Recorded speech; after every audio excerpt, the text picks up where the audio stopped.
అలాగే ముఖ్యంగా ఈ కల్చర్ ప్రోగ్రామ్ చూస్తే నాకు నేను చేసిన గబ్బర్ సింగ్ సినిమాలో నా పోలీస్ స్టేషన్ సీన్కి వచ్చింది, చచ్చిపోయాను నిన్న.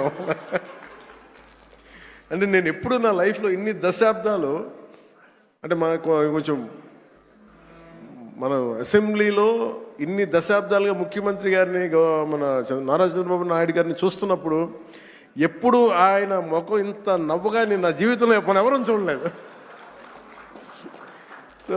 అసలు ఎప్పుడు అంటే అంటే నవ్వే పరిస్థితులు ఉండవు. ప్రత్యేకించి ఇందాక మన గౌరవ శాసనసభ్యులందరూ కల్చరల్ ప్రోగ్రామ్ చేస్తూ ఉంటే ఒక నియోజకవర్గాన్ని బాధ్యత మోసే ఎమ్మెల్యేకి ఇన్ని బాధ్యతలు ఉంటే 175 నియోజకవర్గాలు, ఆల్మోస్ట్ ఒక ఇన్ని పార్లమెంట్లు, 25 పార్లమెంట్లు, ఒక రాష్ట్రం, ఇన్ని కోట్ల మంది జనం బాధ్యత మోసే వ్యక్తి నవ్వు రావడం అనేది ఉండదు. ఎప్పుడు లోపల ఎలా చేయాలి సమస్యను ఉంటుంది. అలాంటి వ్యక్తికి మీరు, అలాంటి బలమైన నాయకుడికి మీరు నవ్వు కలిగించినందుకు మనస్ఫూర్తిగా మీకు చేతులెత్తి నమస్కరిస్తున్నాం. ఒక సింపుల్గా చెప్పాలంటే మీరు చేసిన performance simple I can say wow. అసలు ఎంత ఆనందాన్ని ఇచ్చిందంటే నేను మర్చిపోయాను. నేను అసలు అంటే నేను ఇంటికి వెళ్ళి కూడా కొన్ని రోజులు నవ్వుకునే పరిస్థితి ఉంది నాకు. అంటే ఇది ఎంత అంటే ఇది మన ఒక్కళ్ళకి ఆనందం కాదు. ఇది శాసనసభ్యులు అంటే ఎప్పుడు వ్యక్తిగత కక్షలు, గొడవలు, అరుపులు, కేకలు అన్న సంస్కృతి గత 5 సంవత్సరాలుగా చూసాం. అలాంటిది మనందరం విభిన్నమైన పార్టీలకు చెందిన వాళ్ళం, అందరం కలిపి ఎన్డీఏ కూటమి.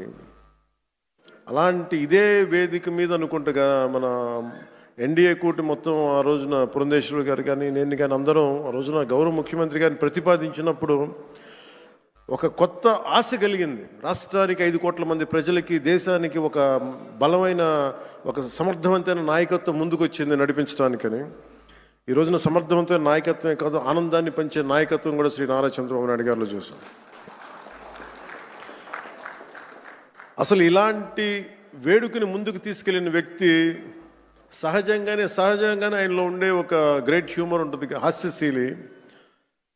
శ్రీ చింతకాయ మన గౌరవనీయులు స్పీకర్ శ్రీ చింతకాయల అయ్యన్న పాత్రుడి గారి పాత్ర ప్రశంసనీయమైంది. ఎందుకంటే ఆయన కనుక పూనుకోకుండా కానీ ఉండుంటే ఇంత ఆనందాన్ని మనకి లభించే అవకాశం ఉండదు. మనస్ఫూర్తిగా చింతకాయల అయ్యన్న పాత్రుడి గారికి మనస్ఫూర్తిగా సందర్భంగా నేను ధన్యవాదాలు తెలియజేస్తాను.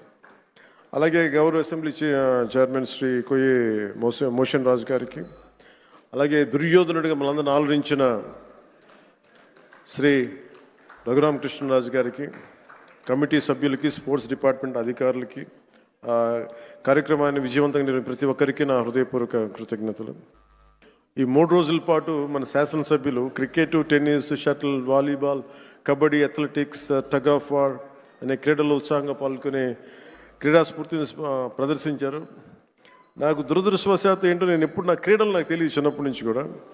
మొట్టమొదటిసారి నాకు కూడా ఒక ఆశ కలిగింది, నాకు కూడా చేయాలనిపించింది. మేము వచ్చే సంవత్సరం ఒక ప్రయత్నం చేస్తాను. ఈ పోటీలో విజయం సాధించిన సభ్యులందరికీ నా హృదయపూర్వక అభినందనలు. మీరు చూపించిన సహనశీలత కానీ, పట్టుదల కానీ, ఇది ఏదో సరదాగా ఇవన్నీ కంటే కూడా మనందరి మధ్య ఒక స్నేహపూర్వకమైన వాతావరణం, అంటే ఏదన్నా సమస్యలు వస్తే కలిసికట్టుగా పోరాడే ఒక ఐక్యతనిచ్చింది. అది నాకు చాలా చాలా ఆనందాన్ని ఇచ్చింది. అందరం పార్టీలకు అతీతంగా మర్చిపోయి సీనియారిటీ, జూనియర్ని తారతమ్యాలని మర్చిపోయి అసలు ముందు తీసుకెళ్లిన విధానం, ఈ స్ఫూర్తి ఒక ఆంధ్రప్రదేశ్కి కాదు భారతదేశానికి కూడా ఒక స్ఫూర్తి అని మనస్ఫూర్తిగా నాకు నిజంగా చాలా ఆనందంగా అనిపించింది.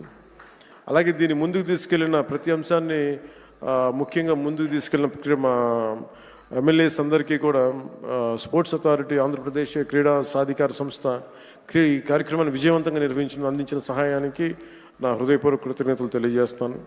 క్రీడా మైదానంలో ఏర్పాట్లు కావచ్చు, అవసరమైన క్రీడా సామాగ్రి, క్రీడాకారుల సౌకర్యాలు వంటి అన్ని విషయాల్లో వారు చేసిన కృషి చాలా చాలా ప్రశంసనీయం. శాప్ అధికారులు, కోచ్లు, మరి సిబ్బంది మన అందరి తరపున ప్రత్యేక ధన్యవాదాలు తెలియజేస్తూ, మీ అంకిత భావం వల్ల ఈ రోజున క్రీడా సమ్మేళనం ఇంత విజయవంతంగా సాగింది.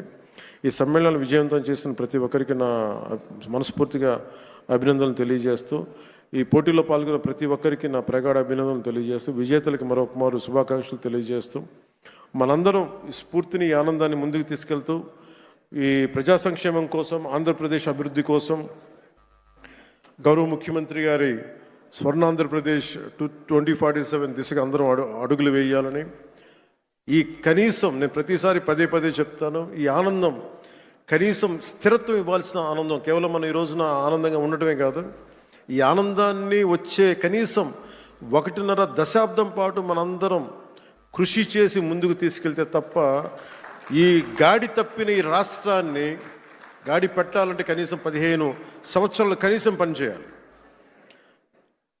ఇది ప్రధానమంత్రి గారు 3వ ప్రధానమంత్రి అయ్యారు. అలాగే ఆయన 3 పర్యాలు నేను ముఖ్యమంత్రిగా చూడాలి, నాకు మనస్ఫూర్తిగా నాకు ఆశయం, కోరిక కూడా. ఎందుకంటే ఆయన అనుభవాన్ని మనం ఎక్కడ కూడా అసలు పక్కన పెట్టలేం.